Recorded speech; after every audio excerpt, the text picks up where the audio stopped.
Hello again. I'm Len Rydell, Executive Director of the Blue and Gray Education Society.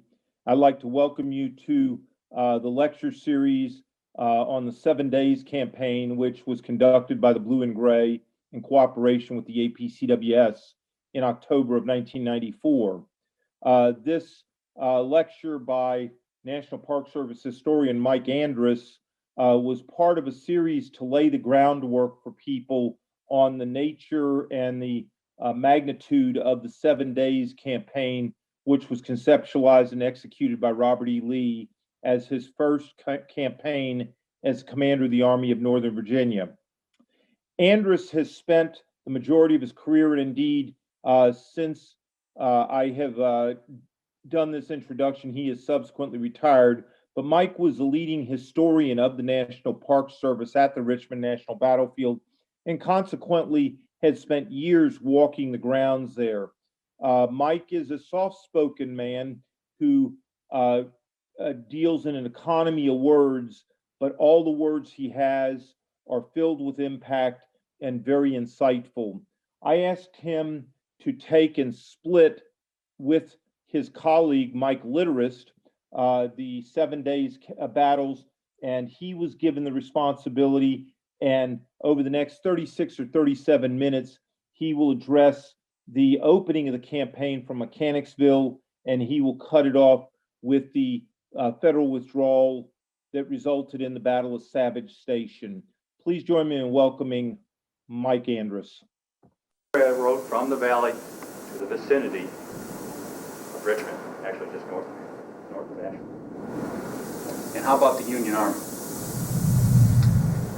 Railroads playing a role in the movement and the logistics associated with the Union Army. In this case, it's the Richmond and York River Railroad, which runs almost due east out of Richmond, and from Richmond, not too far from where we are, north of the Williamsburg Road. Eventually, it will cross the Pamunkey River. It gets 20 miles or so to the east of Richmond. There will be an important landing where the Richmond and York River Railroad crosses the Pamunkey, known as West Point, known as White House Landing. Then the railroad continues on eventually and ends at a place called West Point. White House Landing on the Pamunkey River becomes a supply base for McClellan's army as it is moving up the peninsula, getting closer and closer to the outskirts of Richmond. It's June, the end of June. The armies have been maneuvering. Campaign, as you know, began right down around Fort Monroe. The forces were engaged there. McClellan, Magruder at first, then Joe Johnston arrives. Eventually, over a period from April through about mid-May, a little bit of action takes place, not much, but gradually two armies will eventually pull back. Here are the Confederates, inch forward. You're marching with General McClellan until they are astride the Chickahominy River. In some cases, only 6 or 7 miles from the Confederate capital. Now it is June of '62, and some important decisions need to be made. Perhaps certainly one of the most important factors in this whole leading up to the battles comes after the fighting at Seven Pines with the wounding of General Joe Johnston, General Lee taking command, and now assessing the situation and trying to make a decision. How is he going to deal with this massive Union force that is less than 10 miles from the Confederate capital? So during those first few weeks of June, Lee is preparing his defenses, first of all, to protect and attack on Richmond, but also gathering information to make his decision on how he wants to drive the Union Army away from Richmond. McClellan is operating in the same vein. He too has been moving closer and closer to Richmond, but now he's at the point where he needs to make some really tough calls. He's procrastinating, some would say. He's dragging his feet. Why isn't he advancing? What are the problems?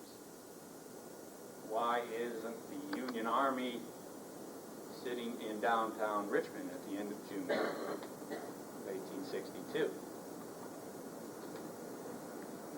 I think McClellan has got to this position along the Chickahominy, and now he wants to take time to assess his condition, and if possible, perhaps he can even build his army even greater than it already is. Throughout much of what leads up to the 7 days, and reading through some of McClellan's dispatches, we learned that he's not satisfied, for one thing. Not satisfied with the support he's getting from Washington. Not satisfied with the number of troops he has to make this advance. Weather conditions have been interfering with his movements. Today would be a good example.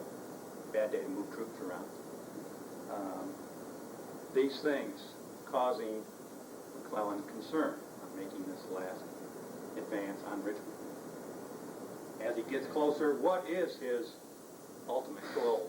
Do you see McClellan at some point issuing a grand order and sending all of his forces on some direct assault on the Confederate capital? Did McClellan ever contemplate an all-out attack on Richmond at some point during this campaign? Before that stage ever came about, the one thing McClellan is trying to do is bring up a large number of artillery. If you look back at what happened at Yorktown preceding these events, you recognize his overall strategy, massing tremendous pieces of artillery, siege artillery, bombarding the Confederate lines, and then following this bombardment would be an advance. The final advance to reach Richmond, and perhaps that each single event would be the culmination of the war. There's the potential in the minds of many that that event could end the war. Won't happen. It will not happen. Why not? When, I mentioned before, when does McClellan decide that this advance against Richmond from the banks of the Chickahominy will no longer work? Several factors that play into this. We mentioned one, the role of General Stuart in mid-June, starting around June 11th and 12th. Stuart and the Confederate cavalry, over 1,000 men, will make a reconnaissance. Turns into a pretty spectacular adventure. Riding 100 miles in about 3 days, Stuart's forces managed to circle completely around the Union Army. A couple of things that come out of that. Was it a good move or a bad move?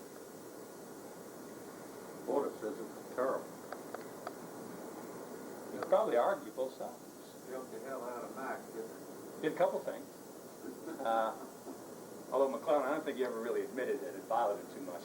Just some little expedition. Can't help but wonder what he was really thinking.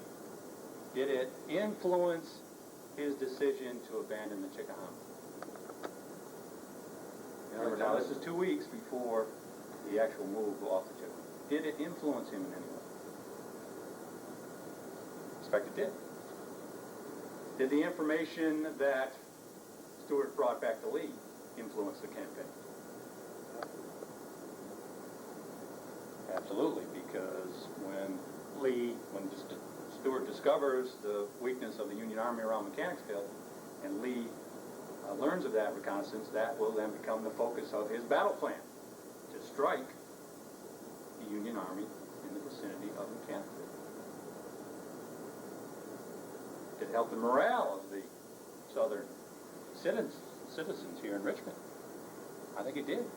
Up to that point, in this campaign, there's been a steady regression of the Confederate troops, closer and closer, retreating back towards Richmond. Now, at least they had something they could grasp onto.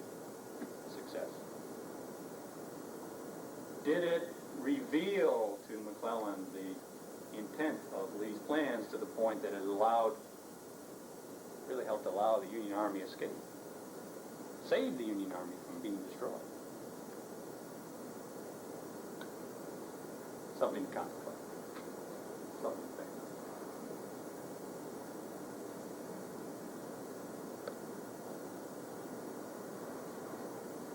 One other thing. A couple other points just to touch with you about. One is numbers. In some of, and Dr. Jones mentioned this too, at one point McClellan mentions the size of the Union Army as we get closer to these battles. Over 100,000, 150,000. I believe in some of his dispatches he may even said that the Confederate Army could have had as many as 200,000 men prepared to attack him. 200,000. That is more than, by pretty much any estimate, that is more than double the number of troops Lee will ever have available to put in the field. Lee's actual numbers at their peak probably are somewhere in the 80 to 90,000 range. Double. How could he be so stupid, ignorant, misinformed as to think that the Confederates had that many troops available? Did he believe it? He may have wrote it. Did he believe it? Did he believe the Confederate Army was actually that large? I think he did. I think he really did believe it. And if he did, does that influence the decisions made during this campaign? If you believe you're outnumbered 2 to 1, will that influence your decisions as you conduct the battles? As you give the orders? I think it does. It has a tremendous impact. One other factor, and I don't want to tread on other speakers here too much, but since it's Will Green that I'm talking about, that's he's not here to defend himself, so I can say what I want. Jackson. I think Will's going to talk about Stonewall with you later this evening. But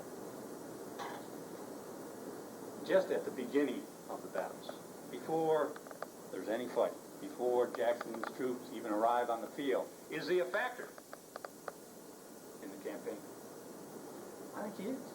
Yeah. He is right up there. You put yourself, you go back in time, June 1862, whose name are you going to read in the papers? You might read a little bit about Lee, but Lee is not that big of a name at this point. Not until these battles are over, at least. Who is the big name for the Confederates? Jackson is one of them. Perhaps the biggest, perhaps the best known, and by many the most feared of the Confederate commanders. When McClellan learns that Jackson's forces are marching towards Richmond, does that influence his decision? That comes several days before the Battle of Mechanicsville. Confederate soldiers captured, comes back, talks to the commander in the vicinity of Mechanicsville, John Porter, commanding the Union 5th Corps, holding that line. Porter doesn't really give much stock to his comments. He sends them back to McClellan. Well, we got this guy. He's got some information. Make of it what you will. But when this prisoner reports to McClellan, tells him that Jackson's troops are not far behind, on their way, marching towards Richmond, McClellan believes him. And he's right. In this case, it wasn't made up. It wasn't a ruse. It wasn't pretend. Something in the neighborhood of maybe 18,000 men under the command of Stonewall are making their way from the valley, be in a position to strike the Union Army in and around Mechanicsville.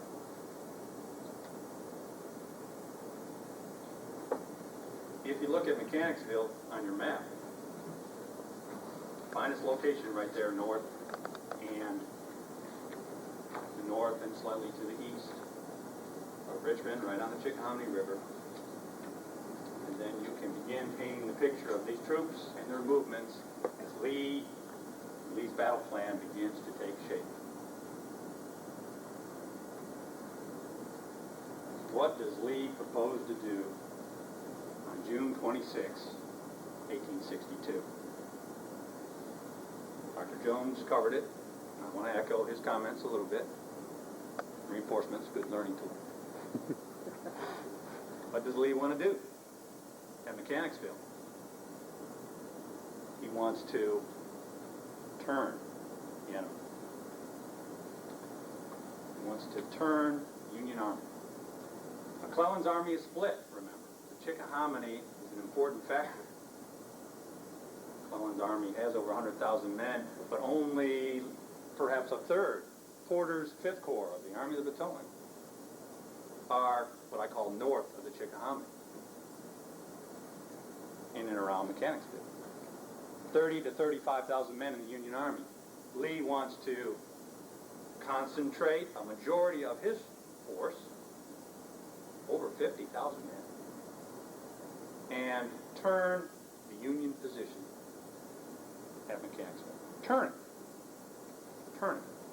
By turning it, what will that force the Union Army to do? If you're Lee, if I turn that position at Mechanicsville, I am going to force the Union Army to abandon its entrenchments, whatever they may be, along the Chickahominy, whatever defenses the Union Army put up. Going to force them to fall back, and I think in Lee's reasoning will force the Union Army to do what?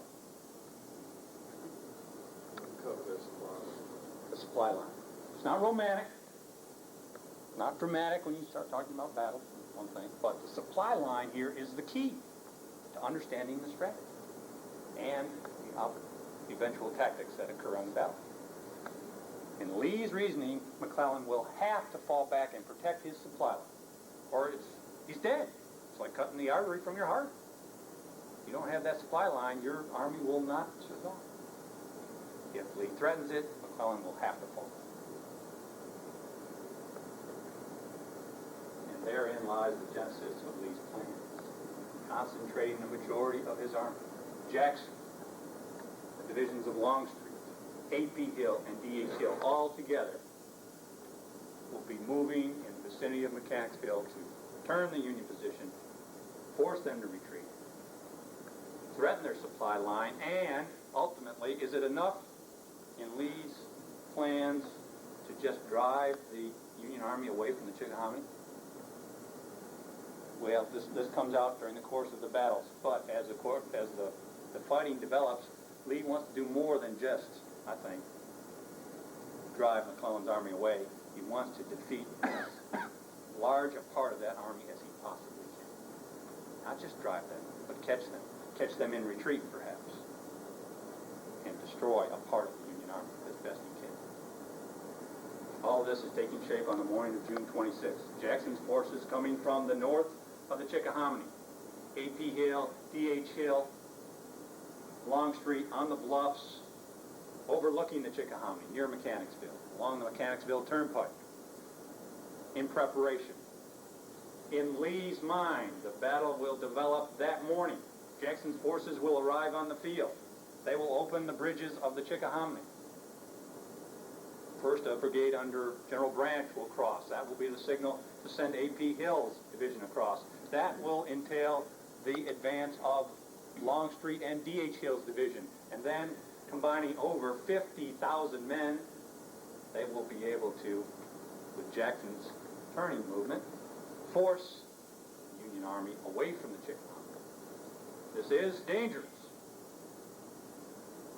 The dangerous element of Lee's plan is, once he is concentrated on the north side of the Chickahominy, what happens to the one-third of his army that's not over there with him? Remember, while all this is going on, there's still Confederate troops right out here behind you. General Magruder, QG, those two Confederate divisions are lined up along the Williamsburg Road, stretching down here south of us. And they're in a very delicate position. If McClellan should decide to attack, because out there not far east of you, McClellan has 70,000 men or more. If he decides to attack, there's potential to overwhelm the Confederates defending Richmond.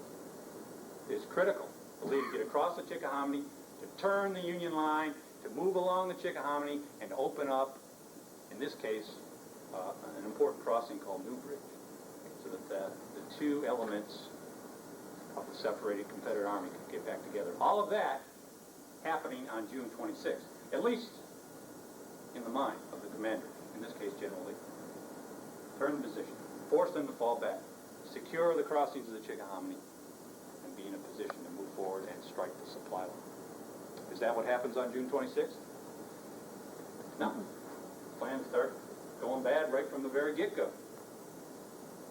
Jackson forces ideally would arrive very early in the morning, signaling the crossing of the Chickahominy. But it's late. Jackson's forces will be not arriving on the field for almost 6 hours after they had been anticipated. This delays everything else. The first serious advance of Confederate troops against the Union positions will be the troops of General A.P. Hill, crossing at a place called Meadow Bridges. It's 3 o'clock in the afternoon. You can imagine standing up on the bluffs overlooking the Chickahominy. You're up there with Lee and Longstreet, D.H. Hill, you got your glasses, you're staring across the Chickahominy, you're waiting. You've got your pocket watch and you're looking. When is this thing going to happen? A.P. Hill said he finally moved at 3 o'clock because he felt waiting any longer would jeopardize the whole campaign. This whole action. The problem, as it would be through many of the battles of the 7 days, he didn't tell anybody. Didn't send a courier to Lee, didn't send any messages. If you want to look at factors that are influential in the course of virtually every one of these battles, poor communication, poor staff. A.P. Hill simply decided that it was time, and he did it. Pretty aggressive.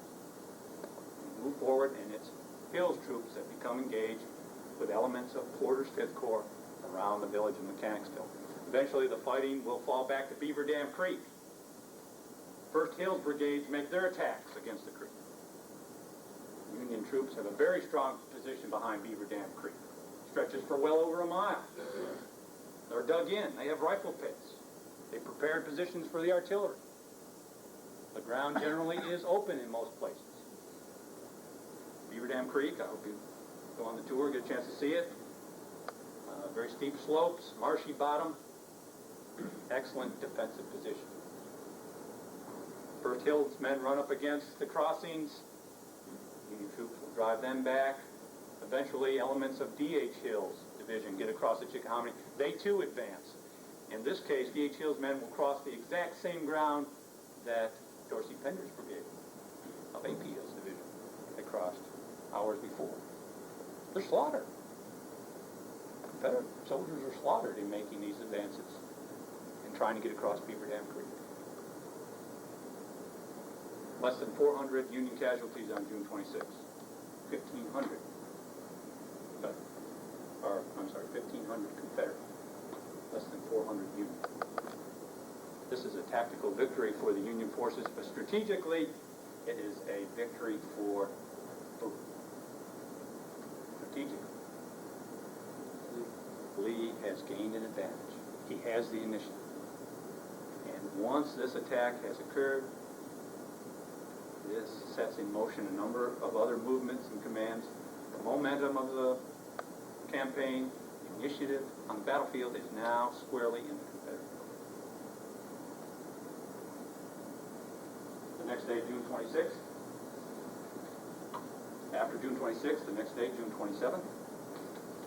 Lee will again plan a turning movement, almost identical to the 26th. He will send Jackson's forces again to get around behind the Union troops, forcing them to fall back, again hoping to catch them in retreat, and very possibly to administer a decisive blow. The Union Army has fallen back from Beaver Dam Creek, several miles closer to the Chickahominy, having crossed the Chickahominy, and taken up a very strong line on a plateau near the Watt House, not far from a little mill called Gaines's Mill. And And they're spread out over an arc of about 2 miles behind a very swampy piece of ground called Bosun Swamp. The Union Army will dig in as best they can, in what time they have, and resist Confederate assaults on June 27th. The battle, in many ways, is very similar to what happened on the 26th. Union Army, defensive position behind a swamp, using artillery to defend as best possible, infantry as the lines closed. The combination was devastating. Gaines Mill becomes one of the deadliest, bloodiest battles, not only of the 7 days, it is the bloodiest of the 7 days, but of the entire war. In one day, at Gaines Mill, there will be about 15,000 casualties. One day. This is one of the great battles of the war. When you go out there and visit the battlefield today, the park has 60 acres that you can walk around without getting permission. Much of the battlefield, though, is still preserved. It's a huge battle. Lee's decisions at Gaines Mill are to attack. The Union Army is out there, in this case, John Porter's 5th Corps again, with some reinforcements. Lee's decision, some people liken it to 2 phases. Battle spread over 7 days, but there's really 2 phases. First phase along the Chickahominy, and the second phase now will be focused on this move towards the James River. After Gaines Mill, Lee has to assess the situation. McClellan's army is now together. They're south of the Chickahominy. What is McClellan going to do? McClellan has several options at this point. He could, try to suspend your knowledge here just for a second. He could attack Richmond. How many votes? You're the commanders. Anybody here? You want to attack Richmond? Yes. You're down. You're sorry. I have a final vote on General McClellan. You lose. No. I don't think he ever considered it. Although some of his officers, I'm sure, recommended it. At some point, there was great opportunity for this to happen. I don't think it ever was a serious consideration of McClellan. McClellan could stay where he is. Dig in, try to hold his position. He could fall back down the peninsula, same way he'd marched up a month earlier. Or he could take his army, shift its base of operation away from the Chickahominy and the Pamunkey rivers, and move to the James. And that's the option that McClellan chose. So after June 28th, there's a little bit of a lull in the fighting, some skirmishing going on along and near the Chickahominy, but by June 29th, everything now is in motion, and there's all that's left really is a rear guard action at Savage Station. That's on June 29th. By the time the fighting takes place at Savage Station, everything else is in movement towards the James River, and it really becomes a race. That's sort of my interpretation of what happens. Savage Station is a rear guard action. Lee's encouraging, in this case, General Magruder and some of Huger's troops to advance and strike at Savage Station, at the federal troops there, to hold them, to give time for other elements of his command to march, a wide flanking march, in order to cut off the Union Army. Savage Station becomes, in Lee's mind, an important rear guard action. Lee's not satisfied, very upset with Magruder, and this plays out over the course of these battles. Not much happens at Savage Station. The Union Army pretty much is allowed to pull away. But at Savage Station, you see beginning here a movement, a change in the battle, different phase of the battle, a race now, some may call it, a race to the James River. Who gets there first? Can the Union Army reach the James? Can Lee's army cut them off? It's really, at this point, in one interpretation that I use, it's a fight for the Union Army. Can McClellan save it? Can Lee destroy it? Thank you.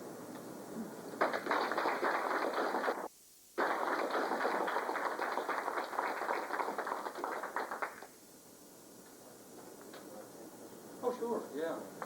Okay, we'll take some questions. Yeah, go ahead. Why did McClellan see it advantageous to take that particular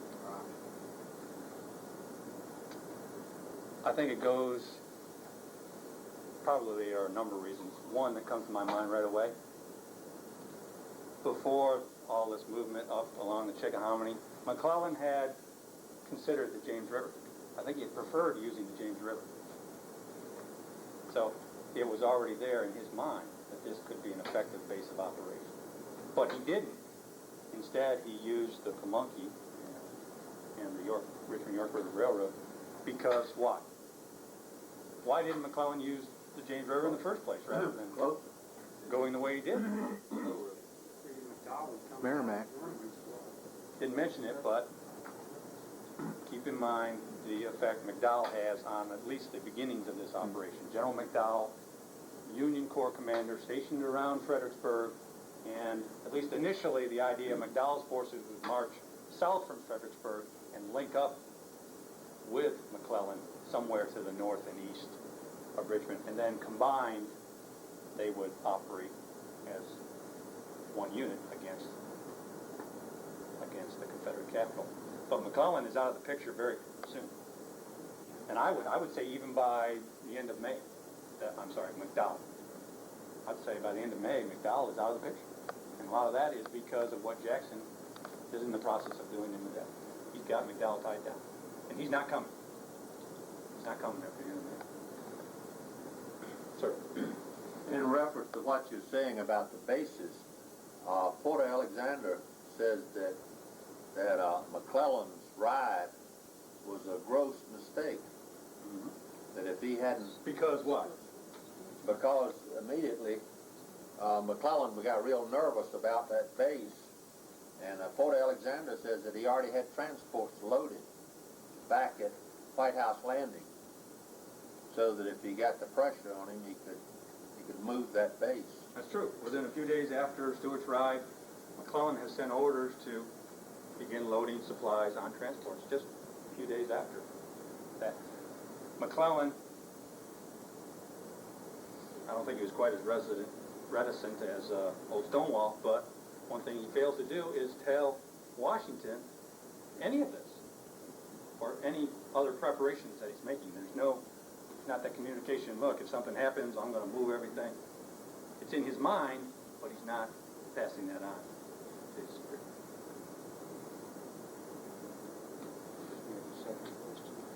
I had one question. Looking at the map here, Yes. the big question is what happened to old Stonewall? He was supposed to come down from Pole Green Church, Right. and he would have been way east of that flank that was hanging in the air, Right. and it would have rolled up the whole mess like a cheap rug. That was the plan. Now, I'm interested in this. What is your theory of what happened to Stonewall? Was he on dope or just... A couple things. I really, after reading through some of the literature, I really don't think Jackson fully understood his role. I don't think he fully understood the timing that was involved, the fact that his movement around the flank was going to enable all these other troops to press on forward. He simply based his movements on what Lee told him in his order. He was to march down and move in the direction of Coal Harbor. By doing that, ideally, that would help to force the Union troops away from the Chickahominy. But I don't think Jackson sensed any urgency.